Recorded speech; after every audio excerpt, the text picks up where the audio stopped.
The first time we met, she propositioned me. She seemed so sure. I was sure. He was so shy and mysterious. Is there something you'd like to tell me? Is there something you'd like to know? I'm your wife. I know everything. Could you help me with something? You will not tell anyone about this.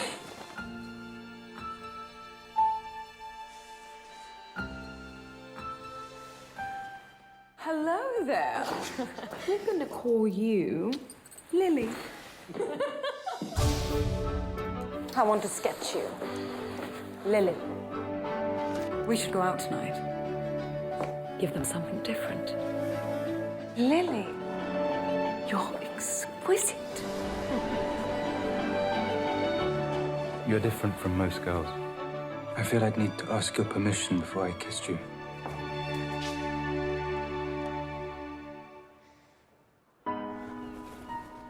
Exactly what happened last night? There was a moment when I wasn't me. There was a moment when I was just Lily. But Lily doesn't exist. We were playing a game. Something changed. He's lost his way. He needs a friend. Let me help.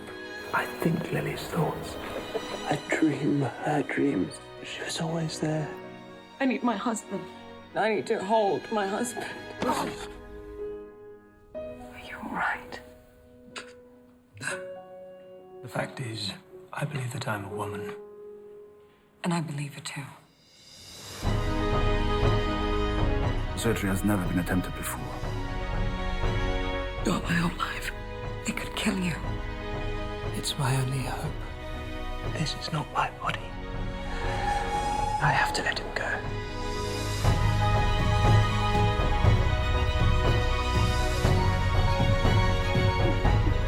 I love you because you're the only person who made sense of me. Who made me possible.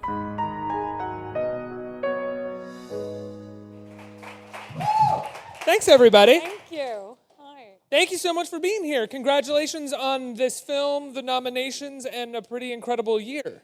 Yeah. Yeah. It's been, I was here in the beginning of the year with Donal, and it's... For Ex Machina. Yeah, it's been a lot of new experience, a lot of firsts this A lot year. of firsts. Well, let's backtrack a little bit, because these movies are not all shot, on December 29th and then released into the year for you to have your golden year. These take a long time. They take a long time to develop. You were probably cast before they were time before they were shot. So talk about sort of when you shot these films and their release and everything that's come forward after the last. Well, I was here with Donal Gleeson, who was actually our second film together, Ex Machina. Anna Karenina that we did was my first film, and that was in English. It was about 5 years ago. So when I was here in the beginning of the spring, that was probably, like in Sweden you do, I just spoke to my publicist, like half a day of press, the film come out, and then maybe you will go to a film festival at some point, if you're lucky. So when I was here with Ex Machina, that was one of the first films coming out this year that I was in, and that one I think was 2.5 years ago I got. So that had been in the making for a while, or in post. And when it came out, I hadn't done much interviews. Had you shot the Danish Girl by the time it had come out? And this one we finished in April. You finished shooting this in April? So it's 2 years after I actually, and some of the, one film I did that came out this year was 3.5 years ago, just straight after the Anna Karenina movie. Which film was 3.5 years ago? That was Seventh Son. Oh, yeah? Mm-hmm. Oh, that was the Jeff Bridges film with Julianne Moore, I right? think it was called, 4 years ago, yeah. But this film was shot in April of this year? We started just after New Year's and finished like the first week of April last March or something. Yeah. That's unbelievable. So Tom Hooper must be a very exacting director and sort of. It was pretty incredible when I heard they were going to release it now. I was like, oh, he must have worked day and night sitting in that edit room. But he's so hardworking and So I'm not surprised in the end after those months when I worked with him, because I saw the kind of dedication and extreme energy that he puts into all the films. I think maybe he likes having that kind of, I don't know, date that he needs to fight for. I think it was the same thing when he did Les Miserables. I think it was something similar. Now, you're working with Eddie Redmayne in this film. He just came off of winning the Oscar for Theory of Everything, and both of you are unbelievable. It's really a two-hander, this film. His performance doesn't work without you. Your performance doesn't work without him. You're really in sync with each other. Thank you. Did you have time to develop this relationship with each other? How did you work together? We actually, it was last, I don't know when the BAFTAs is. It's probably in January, February. And this was last year. And I was called up and I was going to present an award. And I don't know, it's one thing to act, but I get so nervous with public speaking, and I have to go up and it's one line that they give you, and you kind of get so nervous just to. What was your line? I don't remember. Thank God. I was told that you're going to have one of those teleprompters to help you out, but that also that made me nervous. I was like, what if I can't read when I actually get out there? So I got there, but then I was told from some friends, because I was going to be paired up with Eddie Redmayne. I mean, I knew he was an incredible actor, and I was so happy that I was going to get the chance to meet him, but we also had a few common friends. And everyone says, he is the most adorable human being there is. And I came there and turned around, and then he stood with his hands up like this. He was like, I'm so nervous. And I was like, really? I was like, me too. And so we kind of clutched hands just a few seconds before we walked out. And we kind of had one of those, icebreaker kind of moments, in the sense that we kind of met, opening up about how nerve-wracking we thought it was going out on that stage. So when I actually met him then, 2-3 months later, I hadn't, for my first reading when I was very happy to have a call back. So then it was kind of the beginning of just getting to know a person who's he is, like his friend had said, probably one of the most down-to-earth, wonderful people I met. And I remember when I walked into that reading and him and Tom was there, and we just sat down and had a chat for about half an hour before we even started which is normally not the case. Normally you come in and it's 10 minutes in and out, and it's always very time pressured. But is that chat just so that you think, because a role like this, both yours and his, requires, and as a director for Tom, requires such an amount of work, process, and focus. Do you think that 30-minute chat is kind of okay, will I be able to sort of work with this person? Will I be able to focus with them? Will they focus and do the job with me as well? I think, yes, talking about the character and get all thoughts out and discuss them is one thing, but I do think because filmmaking is so much, it's a teamwork. You're a lot of people on set, and everyone, it's pretty, I think that I love filmmaking, and even when I did my tiny shorts years ago back with my friends, it's that thing when everyone does their bit and you all come together and you want to have a connection, because I think it's needed.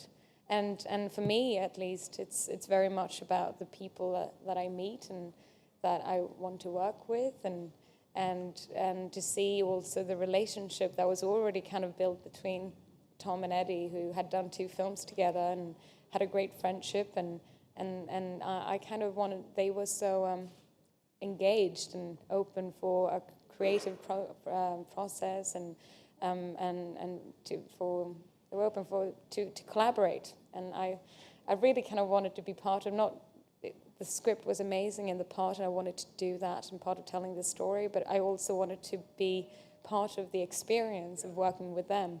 Learning and working from these 2 people who have a shorthand with each other and have made such incredible work. Yeah. Now, your character, Goethe, who is Lily's partner throughout this story, it's based on Lily's journals, right? Which we have a brief moment of. We see a brief moment of Eddie as Lily writing these journals.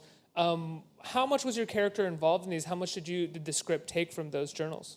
Lucinda Coxton started her script many, many years ago. This film has been almost in the making for 15 years. Really? Yes, the book came out. Our wonderful producer, Gail, took a fight for a film that probably wasn't the easiest one to finance and get off the ground. And Lucinda wrote this wonderful script, and it's based on the book David wrote, the Danish Girl, but also on a biography that she started to write on. And Lucinda had, Eddie, Tom, everyone involved, of course, tried to go back and find as much information as we could about these two people, but to have such a treasure with a producer and a writer that actually you could go up to, and she was like, yeah, I thought about that about 8 times, 8 rounds. So to have somebody who's done that much work, to put so much love and energy into this story and this script, she was a great person. She was even, I've never had the luxury of actually having the writer on set,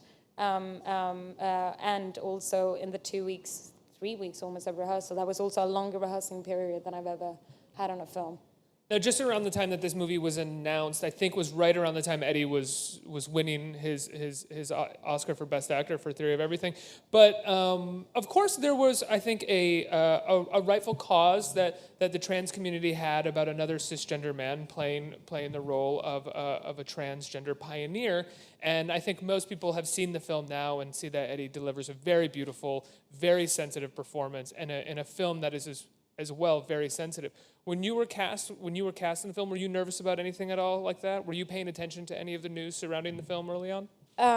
Well, I was it's been interesting making press for it now, because a lot of journalists come up and want to talk about the film being very much of the now, and that wasn't really the case, or it was not in the zeitgeist just a year ago when we kind of made it. But when I read the script, and above anything, I was totally struck by the incredibly strong, intimate love story that is at the heart of it, and I think that was, I wanted to pay tribute because I thought it was something extremely unique but extremely relatable in this couple trying to find their new identity and constellation and relationship going through a very big change. And then, of course, I wanted to meet a lot of people. I had the luxury of having an immense amount of generous people who, not only from the transgender community, but people who are friends or family members or partners of people transitioning, people who have stayed with their partners. And I read that you had been approached by members of the transgender community as well before for Ex Machina as well, which was quite a surprise for you, right? Well, it was now. I was just 2 years ago so privileged to be. Tom and I were invited to the White House. Obama had this thing called Champions of Change. Did you meet Obama? It's quite busy out in the world now. So he was actually he was in the other wing apparently. As soon as he moved, apparently he moved from one room to another one. We all had to stay in one place and not move. No, but you have a country now who have a president who's the first one to ever use even the word transgender.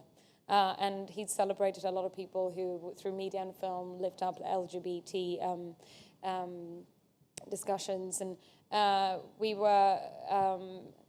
now I totally lost. What was your question? What did you talk about? Oh, you were approached by people who had seen Ex Machina. Exactly. So we were there at this event. And then I had 3 trans women who came up to me telling me that they had seen Ex Machina. And that they all kind of gave me an insight that I hadn't thought of. Of course, Ex Machina I also did 2.5 years ago. But that thing that is a scene when she has a dream, the character, or Ava that I play, if you believe that she has a consciousness, to fully embody what she wants to become, and finding her form and her body. It's Ex Machina is such a beautiful film as well as The Danish Girl, but very different types of movies. And then you have another movie this year as well called The Man from U.N.C.L.E., which is a very different type of movie and performance than these other two. Without sort of laboring the idea of like it's the year of you or you're having like the best of your life, what's it like to do such different roles? I think it's probably the most exciting thing. I mean, it's such a privilege and it's such a luxury to be invited to do something that is very different. I think that the love of acting is to step into characters and roles that are far away from yourself or very different from anything you've done before. And those 3 films that you mentioned are really not only different characters, but it's also different genres. And like I mentioned before, 3 very different directors, so the kind of making of them, the memories that I have are very kind of individual and unique, and it's months of doing something memories that I will keep with me.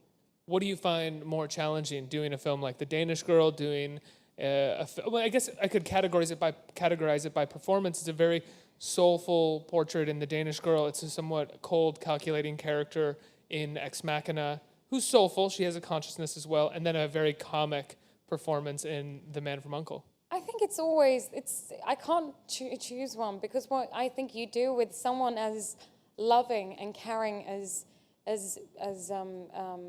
Gerda in this film, The Danish Girl, it's like then you try to find, it's hard to say with Ava, but even my goal was to humanize her in a way, for you to question her, for her to become leveled and interesting, and that thing is always to go against whatever is maybe the first initial feeling about a role. If it's Gerda who I look up to for her generosity and being so unselfish, I'm trying to go the other way of finding what's her more kind of vulnerable parts, where she cracks, where she becomes human. And then it's the same thing when you do someone like Ava, who's more kind of, it was a part that was very closed in because of the nature of her role.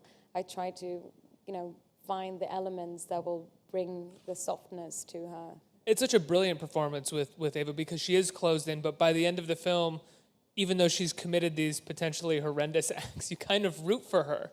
She got out, and you're like, yeah, she's going to destroy the human race most likely, but she got out of there. Yeah, you still vote for her. I did when I read the script.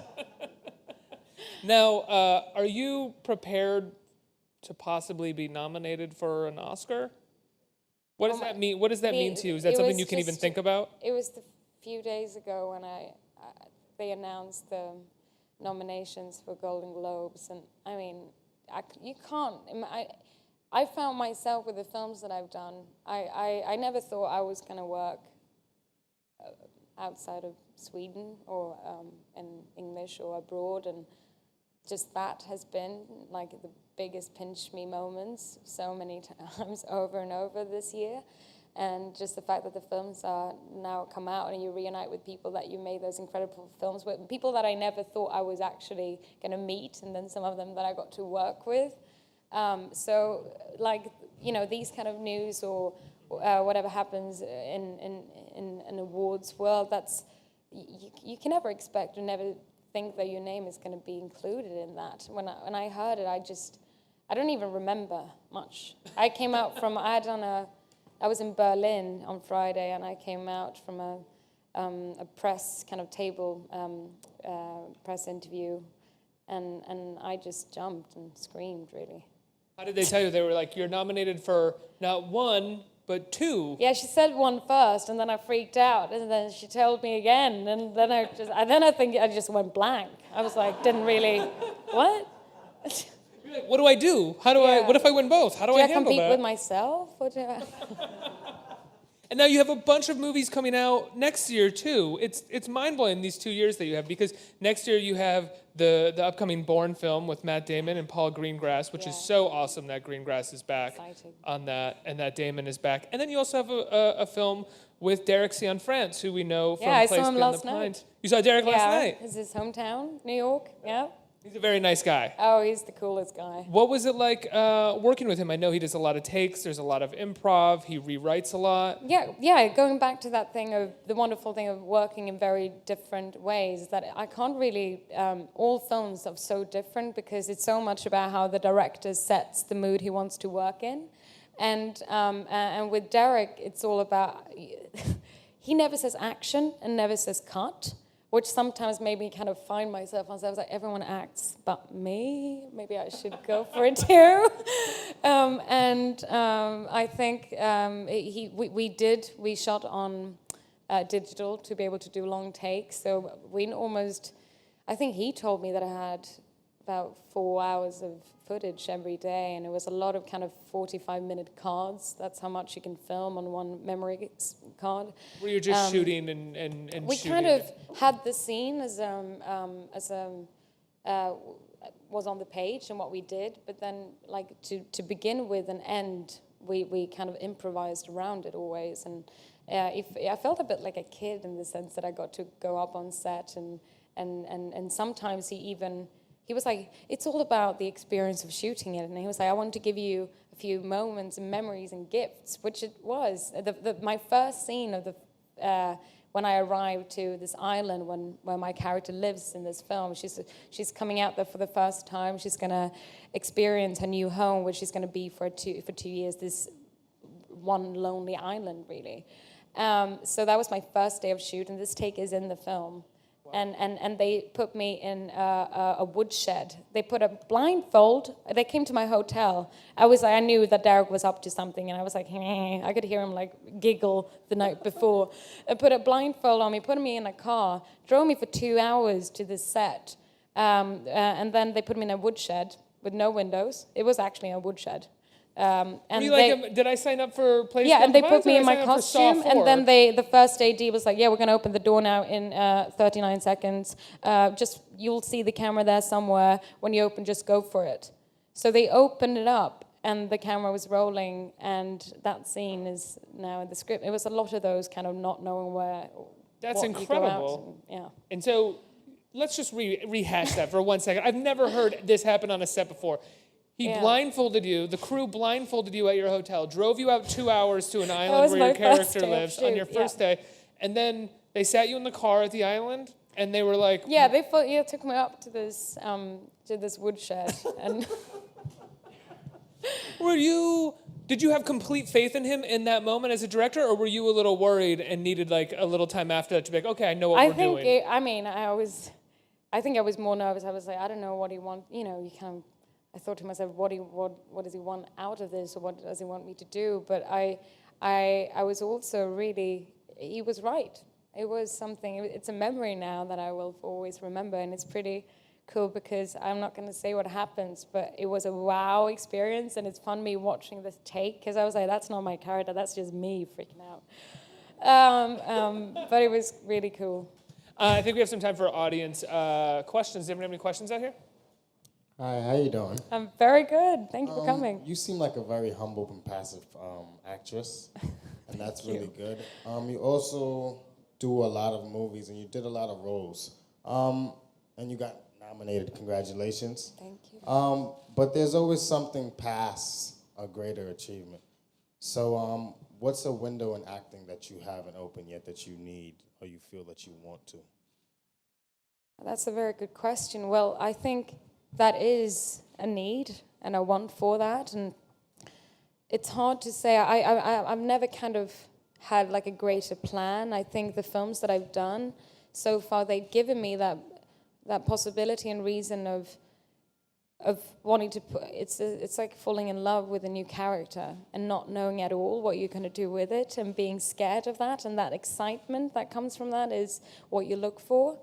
And I'm not saying for every time I get that feels like a real privilege. And I think whatever will give me that experience that you're asking for is if there's a role or a director that would share an idea or vision of something that kind of blows my mind, of being very completely new and different, and something that I couldn't be prepared for, I guess.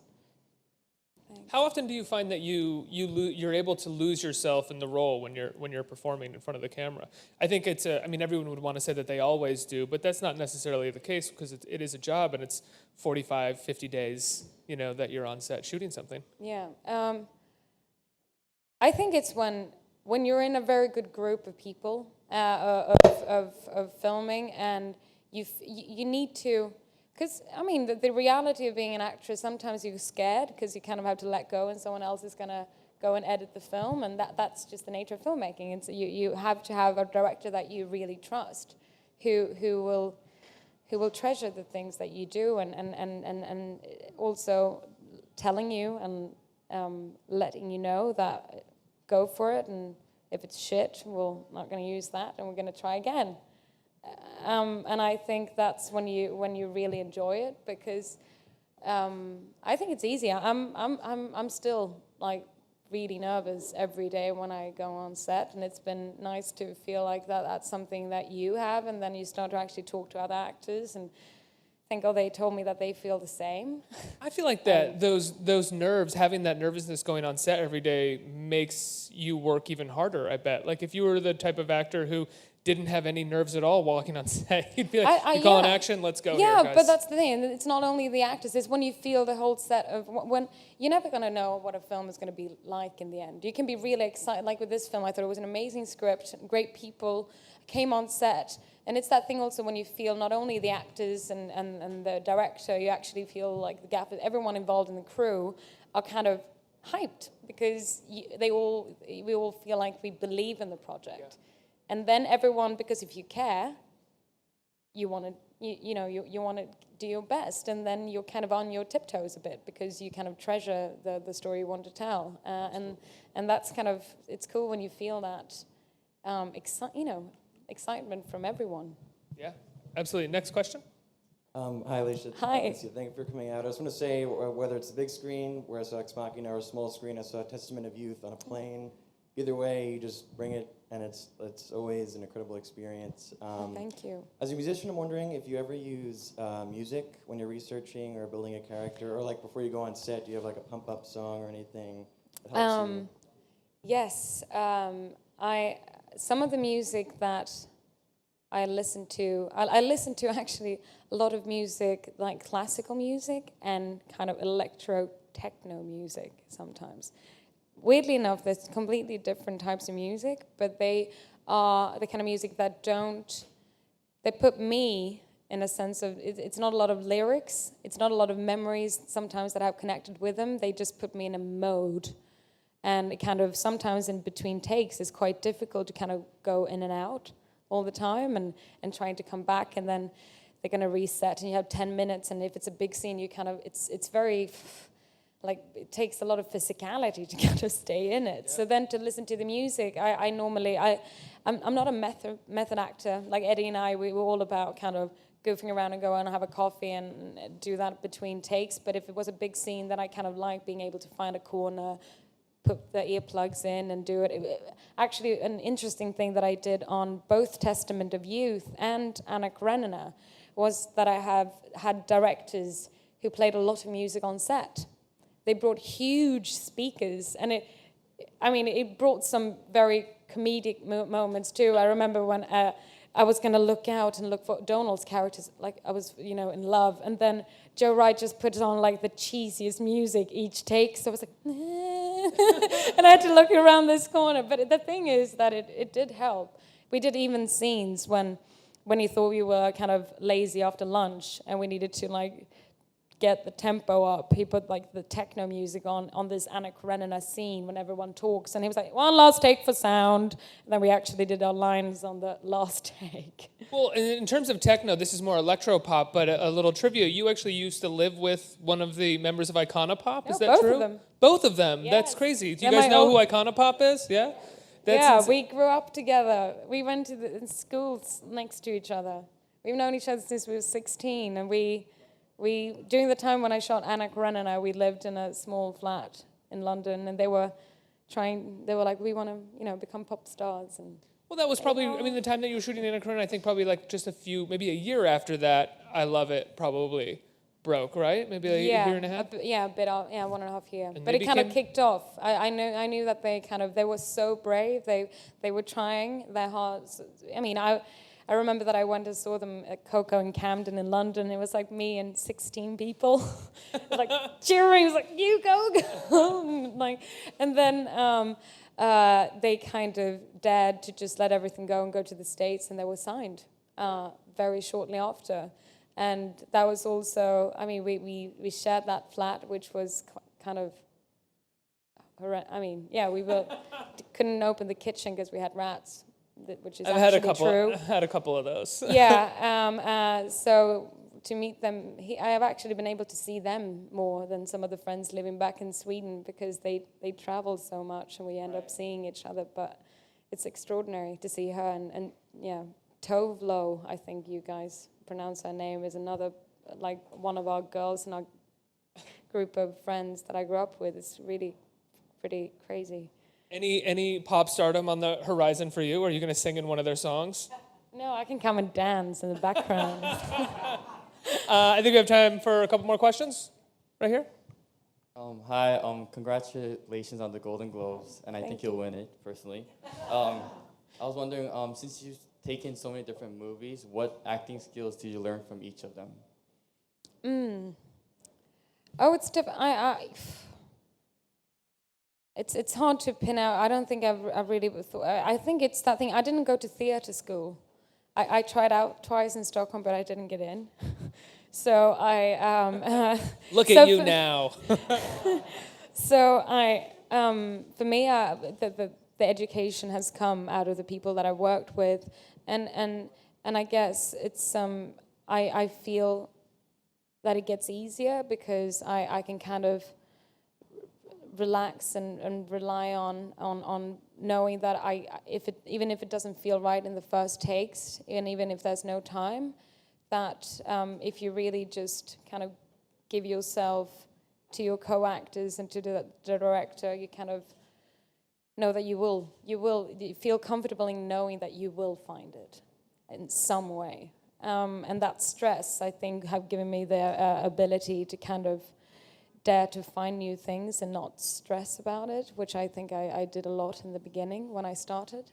And then to kind of see how, when I saw actors that I worked with who I found incredible, who kind of go in and do different takes all the time. It's some amazing actors have come in, and for every single take, they take you on a new route. And that also gives the possibilities for me to just, if you just listen and you follow, you will end up in totally different directions, and you get, 3 or 5 takes that are nothing like each other. And that's also something that I think I'm now more willing and more daring to it's very easy to repeat yourself when it feels good. You make a take and you're like, yeah, that felt okay, and then you can easily redo it. But the thing is to just feel more safe and like, okay, I did that. Let's just go in a complete different and new direction. That's something I think I've learned. Great. We're going to take our last question from an online viewer. So Jane would like to know, were you able to consult any relatives of the characters from the film? Unfortunately not. We didn't have the possibility to do that. Something that I found extremely helpful and was a big gift, though. We came to Copenhagen, Eddie and we were there for 2 weeks shooting on location for the film. We had been in London and Brussels before that. And then we walked in this building where we had our dressing rooms, and we both kind of walked up the stairs, and we went our either way and closed the door. And then I could hear the door open up, and I did too. And I saw Eddie's face, and we just like, he was like, do you? I was like, yeah, I do. Do you too? I was like, yes. And then they had put real paintings of our characters, originals, that the Danish crew had gathered for us. And that was such it felt like it really got like a personal connection, because we had been looking for months and finding their arts and seeing photographs and seeing the copies being made in front of us actually in the studio. But to walk in and have your character's own work in original in front of you was pretty extraordinary. Did you think about that and use that while you were shooting? Did you have those paintings in mind? Does stuff like that sort of, even if you're not thinking about it exactly, does it just sort of affect your soul when you go onto the set? Yeah, also because it's a very big part of our story, our film about, my character also, she's finding her voice and her muse in a way for her art. So, and it's also that thing of, I think, or me as an artist, your subconscious kind of comes out in some way in the art you do. So for me to kind of see and go back to her paintings, I could see the journey throughout her lives of when the paintings that she started to paint in Denmark, moved to Paris, and kind of when her art started to get celebrated, to see the changes, you can kind of, your imagination starts to spin about trying to figure out who that person is and what journey she must have done in life to do that transition in her craft. Absolutely. It's such an incredible performance. Congratulations. Thank And you so congratulations much. to Ex Thank Machina. you. Get the plug out really fast. I think Ex Machina is out on DVD and on demand, and The Danish Girl is in theaters right now, and it's a really incredible film. And see it in the theater. It's Tom Hooper. He's a really amazing filmmaker. It's one of the films that you should see in the theater this year. Thank you so much for being here. Thank you so much for coming.